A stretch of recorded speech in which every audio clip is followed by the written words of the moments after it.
নমস্কাৰ প্ৰিয় বন্ধুসকল, আপোনাৰ ৰাতি শোৱাৰ সময়ত বা শুই থাকোঁতে লেলাৱতী ওলাই নেকি? আহক জানি লওঁ ইয়াৰ কিছুমান প্ৰতিকাৰৰ বিষয়ে। বলক ভিডিঅ'টো আমি আৰম্ভ কৰোঁ। লগতে স্বাগতম জনাইছোঁ আমাৰ হোম ৰেমিডাইজ ইন আছামিজ নামৰ হেল্থ চেনেলটোলৈ। আহক এতিয়া মূল কথালৈ আগবাঢ়োঁ। বাহিৰৰ খাদ্যবস্তু কমকৈ খাব আৰু যি খানা ৰাতি হজম হওঁতে সময় লয় সেই খানা কেতিয়াও ৰাতি নাখাব। আৰু পাৰিলে আপুনি 2ৰ পৰা 4টা পাত তুলসীৰ চোবাই খাব দিনত। এনে কৰিলে সুফল পাব। তুলসীৰ পাত চোবাই খালে ৰাতি লেলাৱতী ওলোৱা সমস্যা নোহোৱা হয়।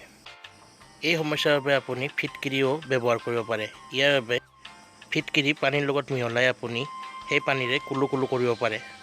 তাৰপিছত আপুনি অলপ সময় লং বা চফ গুটি চবাই থাকিব। এনে কৰিলেও আপোনাৰ ৰাতিলৈ লেলাৱতী ওলোৱা সমস্যা নোহোৱা হ'ব। যদি আপুনি আমলখিৰ চূৰ্ণ বা গুড়া পানীৰ লগত মিহলি কৰি খাদ্য খোৱা হোৱাৰ পিছত ৰাতি শোৱাৰ আগতে খায়, তেনেহ'লে এই লেলাৱতী ওলোৱা সমস্যাৰ পৰা মুক্তি হ'ব। বন্ধুসকল, আশা কৰোঁ আমাৰ কথাখিনি নিশ্চয় ভাল পালে। যদি ভাল পালে লাইক কমেণ্ট শ্বেয়াৰ কৰি দিব আৰু সদায় এনে ধৰণৰ ভিডিঅ' হ'বলৈ আমাৰ চেনেলটো ছাবস্ক্ৰাইব কৰি দিব। ধন্যবাদ।